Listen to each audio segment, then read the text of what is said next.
The monsoon had arrived 3 weeks early in the northern valleys of Myanmar, catching both humans and wildlife unprepared for nature's sudden fury. What began as gentle spring rains quickly transformed into torrential downpours that turned peaceful streams into raging torrents and quiet valleys into temporary lakes. The ancient migration routes that elephants had followed for centuries were now submerged beneath churning brown waters that carried the debris of uprooted trees, scattered belongings, and broken dreams. In the Taungoo Forest Reserve, a matriarchal herd of Asian elephants had been following their ancestral path toward higher ground when the flash flood struck. The 17-member family, led by the wise matriarch Shui Hua, had navigated these seasonal challenges for decades. But climate change had intensified the monsoons beyond anything their genetic memory could have prepared them for. The waters rose with unprecedented speed, turning familiar terrain into a treacherous maze of swift currents and hidden obstacles. 6-month-old Kavi had been born during the dry season to Thandar, a young mother experiencing her first calf. Throughout the early months of his life, Kavi had learned the essential lessons of elephant survival, staying close to mother, following the herd's movements, and recognizing the subtle signals that indicated safety or danger. His trunk, still clumsy and unpracticed, would reach out to touch his mother's massive leg for reassurance as they moved through the forest. The other elephants in the herd had embraced him as family, with his grandmother Shui Hua often using her trunk to guide him away from thorny bushes or steep embankments. When the floodwaters began rising rapidly that fateful Tuesday morning, the herd moved with practiced urgency toward higher ground. Elephants are strong swimmers, capable of traveling miles through deep water, but the swift current and debris made this crossing particularly dangerous. Thandar positioned herself between Kavi and the strongest current, using her massive body as a shield. The other adults formed a protective semicircle around the youngest members of the herd, their trunks extended and ready to assist if anyone struggled. The crossing had proceeded smoothly for the first 100 meters. The elephants moved with deliberate care, testing each step on the muddy bottom, their trunks raised like periscopes above the water. Kavi, though nervous, stayed close to his mother's side, occasionally grasping her tail with his small trunk for additional security. The familiar rumbles and trumpeting of the herd provided comfort amid the chaos of rushing water and debris. But disaster struck when a massive tree, uprooted from upstream, came careening through the floodwaters like a battering ram. The dead giant struck Thandar with tremendous force, momentarily stunning her and causing her to lose her footing. In that critical moment, the strong current separated mother and calf. Kavi found himself being swept downstream, his desperate trumpeting calls barely audible above the roar of the flood. Thandar recovered quickly and immediately began pursuing her calf downstream, her maternal instincts overriding any concern for her own safety. The rest of the herd faced an impossible choice: follow Thandar and Kavi into increasingly dangerous waters or continue towards safety on higher ground. Matriarch Shui Hua made the heartbreaking decision that would save 15 lives while potentially sacrificing 2. She led the main herd to safety, while Thandar continued her desperate search downstream. For 3 hours, Thandar battled the floodwaters, searching every eddy and backwater for signs of her calf. Her trunk explored submerged logs and debris piles, hoping to find Kavi clinging to safety. Her calls echoed across the flooded landscape, carrying the distinctive sound pattern that would identify her to her calf, even amid the chaos. But the flood was relentless, and eventually, exhaustion forced her to seek refuge on a small island of higher ground, where she continued calling throughout the night. Kavi, meanwhile, had been swept nearly 2 kilometers downstream before managing to grab onto a partially submerged tree with his trunk. The small elephant clung to this lifeline for hours, his energy gradually ebbing as the cold water sapped his strength. His calls for his mother became progressively weaker, barely audible squeaks that were swallowed by the surrounding noise of the flood. As night fell, hypothermia began setting in, and the young elephant's grip on the branch started to weaken. By dawn, local villagers who had spent the night evacuating their own families began venturing out to assess the flood damage. Among them was Thant Zinn, a rice farmer whose fields now lay under 6 feet of muddy water. As he paddled his small boat through what had once been his village's main street, he heard the weak trumpeting call that would change everything. Following the sound, he discovered Kavi clinging to the tree, barely conscious and shivering uncontrollably. Thant Zinn had lived alongside elephants his entire life, understanding both their gentle nature and their potential danger. But this was clearly a baby in distress, far from any protective family members. He immediately recognized the urgency of the situation. Young elephants could not survive long in cold water, and this calf was clearly approaching the limits of his endurance.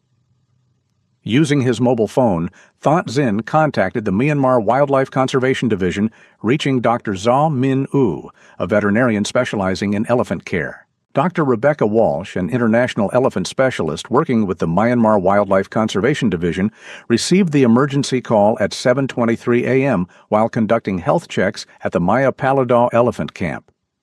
The call came through a chain of contacts.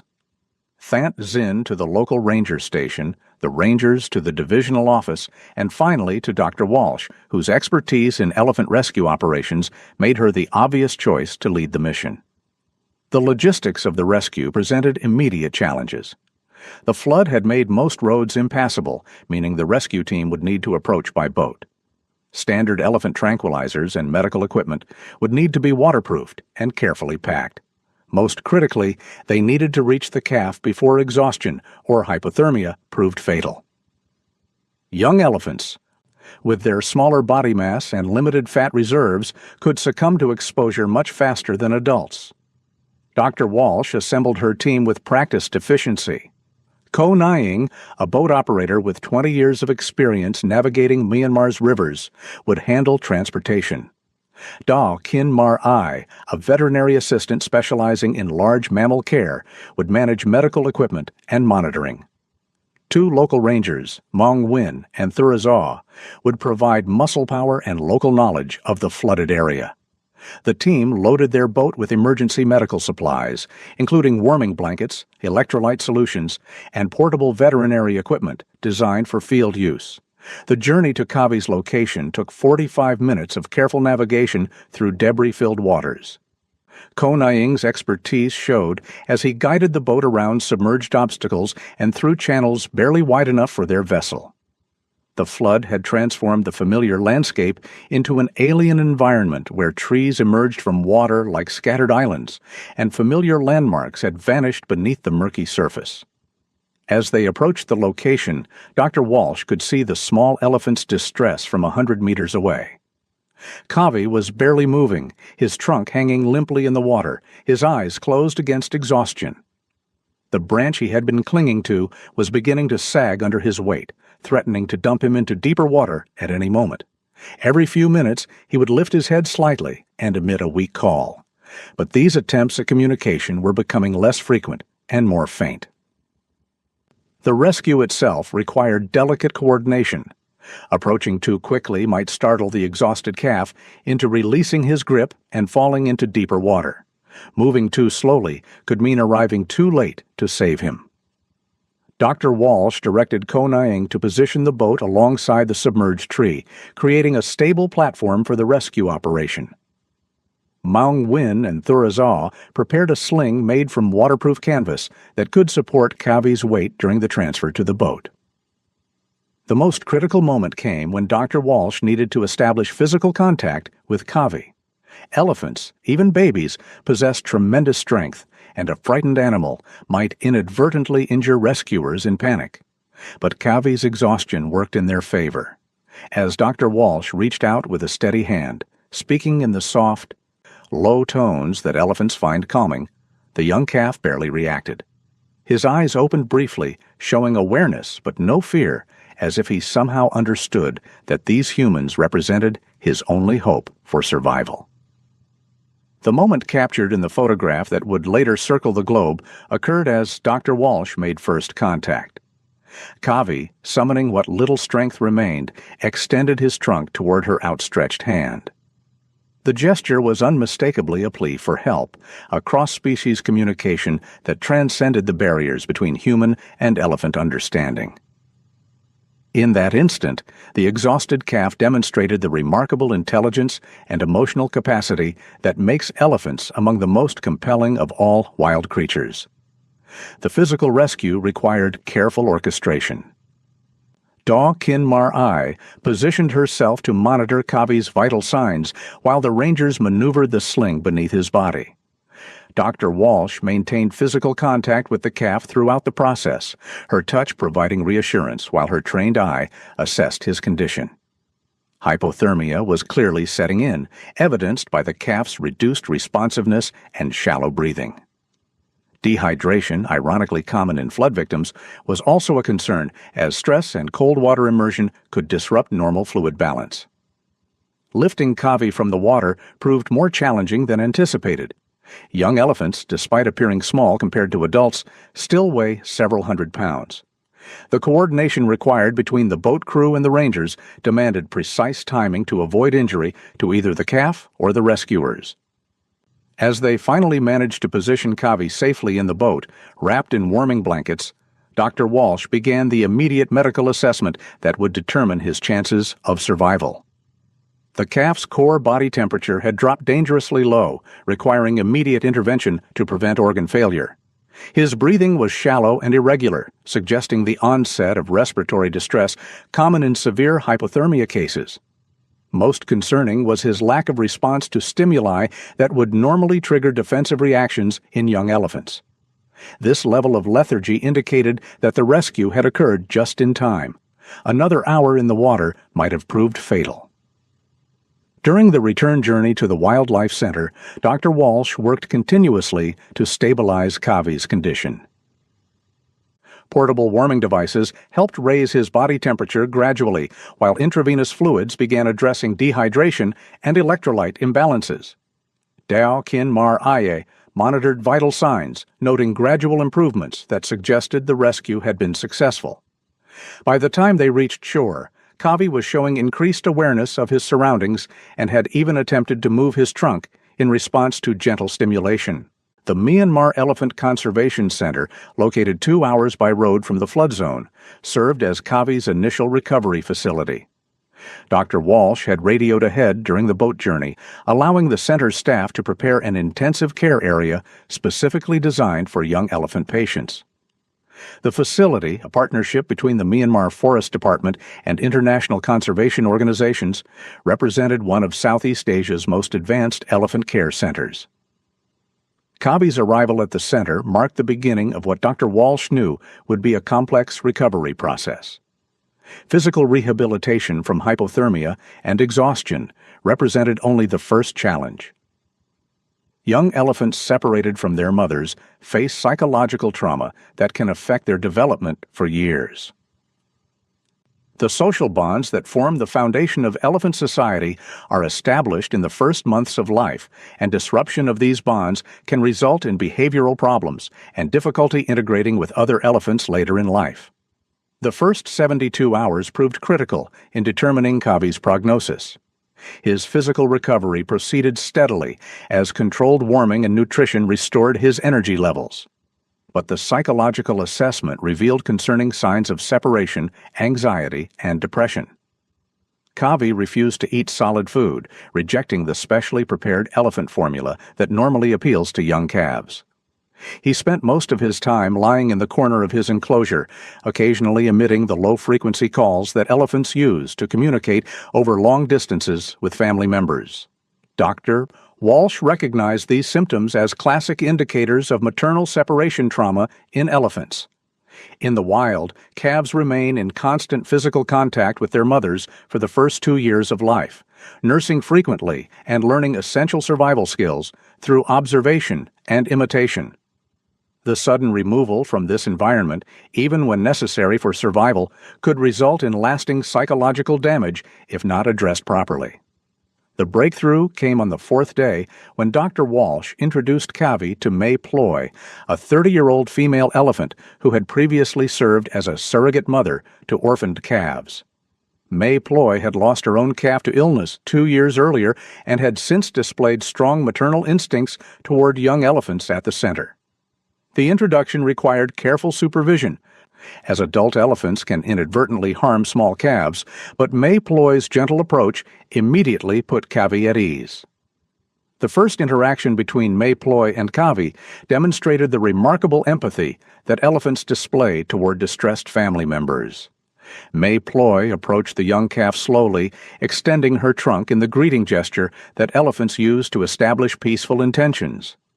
When Kavi responded by pressing against her massive leg, May Ploy carefully positioned herself to provide the physical comfort that he had been missing since separation from his mother.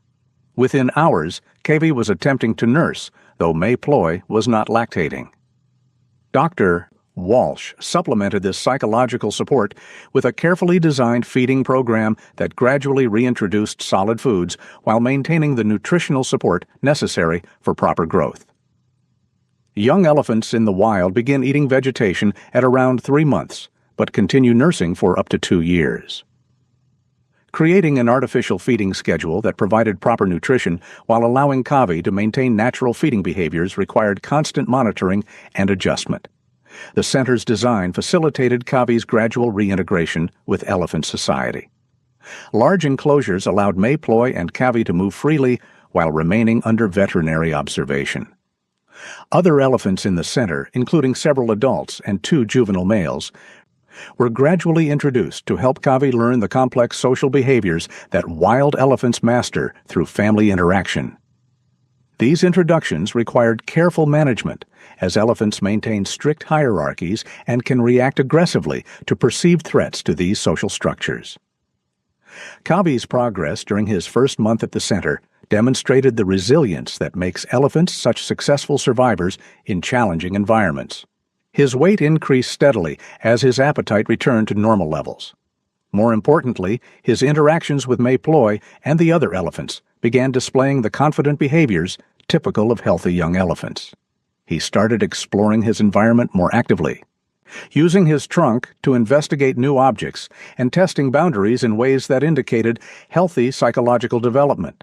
The most encouraging sign came when Kavi began displaying play behaviors, engaging in the mock wrestling and chasing games that young elephants use to develop coordination and social skills. These interactions with the juvenile males at the center provided essential learning opportunities that would prepare him for eventual integration with wild elephant populations. Dr. Walsh documented these behaviors carefully, knowing that successful rehabilitation required evidence of normal psychological development alongside physical recovery. As Kavi's second month at the center progressed, discussions began regarding his long-term future. Several options existed, each with distinct advantages and challenges. He could remain at the Conservation Center as part of their breeding program, contributing to the genetic diversity of captive elephant populations while serving as an ambassador for elephant conservation. Alternatively, he could be prepared for eventual release back into the wild, though this option required years of careful preparation and carried no guarantee of successful integration with wild herds. Dr. Walsh favored the reintroduction option, believing that Kavi's early wild experience gave him the best chance of successful adaptation to natural elephant society. However, this path required extensive preparation, including continued socialization with elephants experienced in wild behaviors, training in foraging techniques, and gradual exposure to the challenges he would face in natural environments. The process could take up to 5 years and required ongoing support from both local communities and international conservation organizations. The decision ultimately rested with the Myanmar Forest Department, which maintained authority over all wildlife conservation decisions in the country. But Dr. Walsh's recommendations carried significant weight, based on her extensive experience with elephant rehabilitation programs across Southeast Asia. Her detailed reports on Kavi's progress provided the scientific foundation necessary for making informed management decisions about his future. 6 months after his rescue, Kavi had transformed from a traumatized, barely surviving calf into a confident young elephant, displaying all the behaviors expected of a healthy individual his age. He had grown significantly. His coordination had improved dramatically, and his social interactions with both humans and elephants demonstrated the intelligence and emotional capacity that make elephants such remarkable animals. Most importantly, he had maintained the essential wildness that would be crucial for any future reintroduction program. The story of Kavi's rescue and rehabilitation captured international attention, highlighting both the increasing challenges that climate change poses to wildlife populations and the remarkable efforts being made to address these challenges.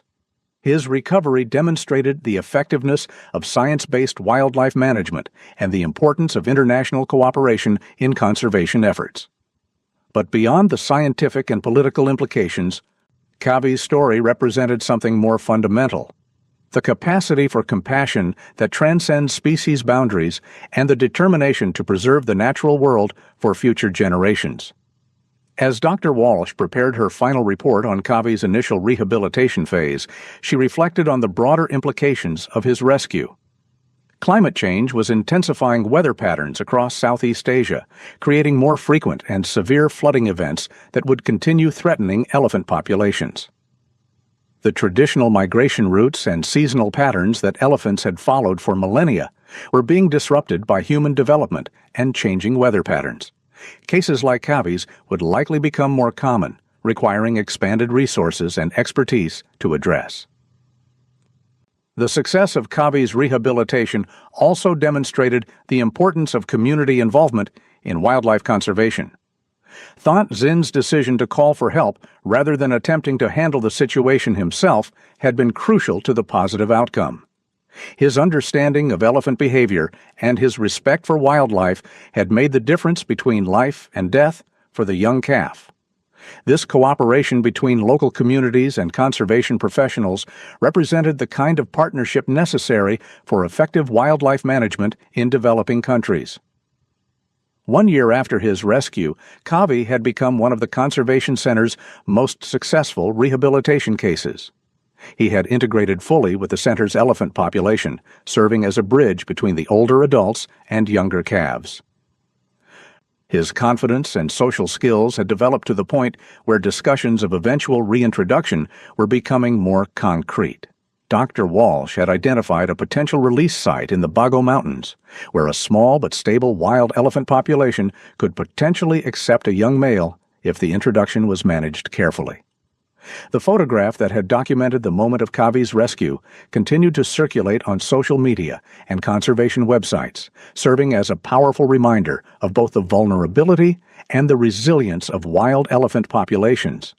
But for those who had been directly involved in his rescue and rehabilitation, Kavi represented something more personal: proof that individual actions could make a difference in the face of seemingly overwhelming environmental challenges.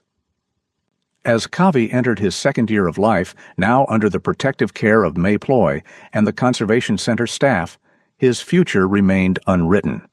Whether he would eventually return to the wild or serve as an ambassador for elephant conservation in captivity, his survival stood as a testament to the dedication of those working to preserve one of Earth's most magnificent species.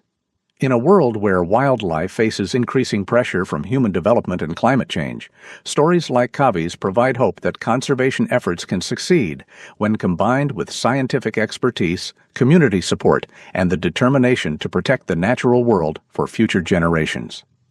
The young elephant who had once clung desperately to a branch in floodwaters had become a symbol of resilience and hope, demonstrating that with proper care and understanding, even the most vulnerable members of endangered species could overcome tremendous challenges.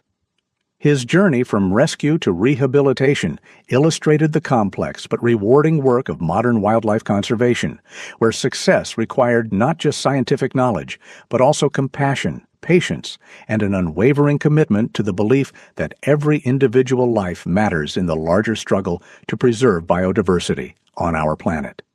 2 years had passed since that dramatic morning when Thant Zin first heard Kavi's desperate calls across the floodwaters. The monsoon seasons that followed had been less severe, but climate scientists warned that extreme weather events would continue increasing in both frequency and intensity throughout Southeast Asia. The Myanmar Wildlife Conservation Division had used the lessons learned from Kavi's rescue to develop improved protocols for wildlife emergency response during natural disasters. Dr. Rebecca Walsh had documented every aspect of Kavi's rehabilitation, creating a comprehensive case study that would guide future elephant rescue operations across the region.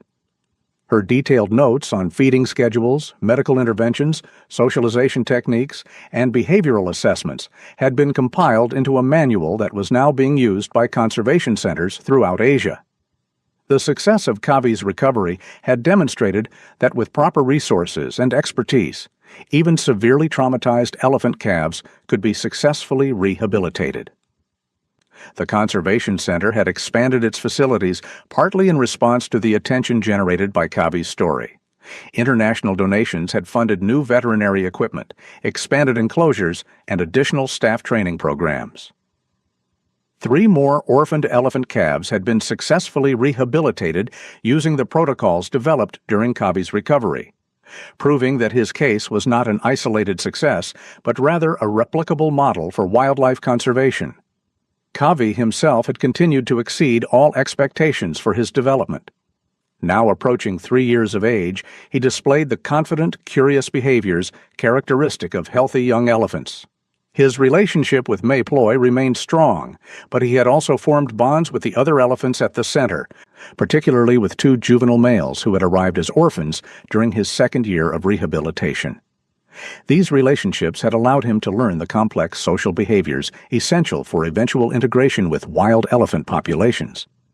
The debate over Kavi's ultimate future had intensified as he matured. Some conservationists argued that his unique story made him too valuable as an educational ambassador to risk releasing into the wild. His gentle temperament and positive interactions with visitors had made him one of the center's most effective advocates for elephant conservation. Children who met Kavi left with a deeper understanding of elephant intelligence and the importance of habitat protection. However, Dr. Walsh continued to advocate for eventual reintroduction to wild populations. Her research had identified a small but stable herd in the Bago Mountains that might accept a young male if the introduction was managed carefully over several months. The process would require establishing a halfway house facility near the release site, allowing Kavi to gradually adapt to wild conditions while maintaining the option of return to captivity if integration proved unsuccessful. The technical challenges of reintroduction were significant but not insurmountable. Kavi would need to demonstrate proficiency in foraging techniques, predator avoidance, and navigation skills that wild elephants learn through family interaction. His current diet consisted primarily of prepared feeds supplemented with browse and vegetation. But survival in the wild would require the ability to locate and process a wide variety of plant materials depending on seasonal availability. More critically, Kavi would need to navigate the complex social dynamics of wild elephant herds. Young males typically remain with their maternal families until adolescence, gradually spending more time with bachelor groups before eventually competing for mating opportunities. Kavi's lack of early socialization with wild elephants might affect his ability to read the subtle behavioral cues that prevent conflicts within elephant society. The Myanmar Forest Department had commissioned a comprehensive feasibility study for Kavi's potential reintroduction, drawing on expertise from conservation programs across Africa and Asia. Similar projects had achieved mixed results, with success rates varying significantly based on the age at rescue, duration of captivity, and quality of release site preparation. The study would require at least 6 months to complete, during which time Kavi would continue his current rehabilitation program. Meanwhile, Kavi's daily routine at the Conservation Center provided a window into elephant intelligence and emotional capacity that continued to amaze both staff and visitors. His problem-solving abilities had developed remarkably, allowing him to manipulate complex enrichment devices and adapt quickly to changes in his environment. His memory appeared exceptional even by elephant standards. He could recognize individual humans he hadn't seen for months and demonstrated clear preferences for certain activities and locations within the center. Perhaps most remarkably, Kavi had begun displaying behaviors suggesting awareness of his unique status within the Conservation Center. He seemed to understand that visitors came specifically to see him, often positioning himself near viewing areas and appearing to enjoy the attention.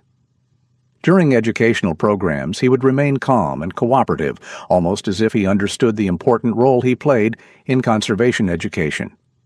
Dr. Walsh had documented dozens of instances where Kavi demonstrated empathy toward distressed animals or humans at the center. When new orphaned elephants arrived, he would approach them gently, offering the same kind of comfort that May Ploy had provided during his own early recovery. His interactions with injured wildlife brought to the center showed a level of sensitivity that impressed even experienced elephant behaviorists. The international attention surrounding Kavi's story had generated significant support for elephant conservation programs throughout Southeast Asia. The photograph of his rescue had been licensed for use in conservation campaigns, with all proceeds directed to elephant protection efforts. Documentary filmmakers had created a feature-length film about his rehabilitation that had aired on nature programming worldwide, reaching millions of viewers with messages about wildlife conservation and climate change adaptation. Educational institutions had incorporated Kavi's story into curricula ranging from elementary environmental science to graduate-level conservation biology programs. His case provided a compelling example of successful human-wildlife interaction and demonstrated the practical application of conservation science in addressing real-world challenges. Students studying wildlife management could trace every aspect of his rescue and rehabilitation, understanding how scientific principles translated into effective conservation action. The broader implications of Kavi's rescue extended far beyond a single elephant's survival. His story had helped raise awareness about the increasing frequency of wildlife emergencies caused by extreme weather events. Climate change was creating more situations where wild animals required human intervention to survive, challenging traditional conservation approaches that emphasized minimal human interference with natural processes. Conservation biologists were developing new frameworks for managing wildlife in an era of rapid environmental change, balancing the need to preserve natural behaviors with the reality that human assistance might be necessary for species survival. Kavi's successful rehabilitation provided evidence that carefully managed intervention could achieve positive outcomes without compromising the essential wildness that made animals suitable for eventual return to natural habitats. As Kavi approached his third birthday, the Conservation Center prepared to celebrate not just his survival, but the broader achievements his rescue had made possible. The improved emergency response protocols, expanded rehabilitation facilities, enhanced international cooperation, and increased public awareness all represented lasting contributions to wildlife conservation that would benefit countless animals in the years to come. The young elephant who had once represented nature's vulnerability in the face of climate change had become a symbol of hope and resilience, proving that determined conservation efforts could succeed even under the most challenging circumstances. His journey from desperate rescue to confident rehabilitation illustrated the best of human nature, the willingness to extend compassion across species boundaries and the dedication to preserving the natural world for future generations. In a time when conservation news often focused on species extinctions and habitat loss, Kavi's story provided a powerful reminder that individual actions could still make a difference in the fight to protect Earth's remaining wildlife.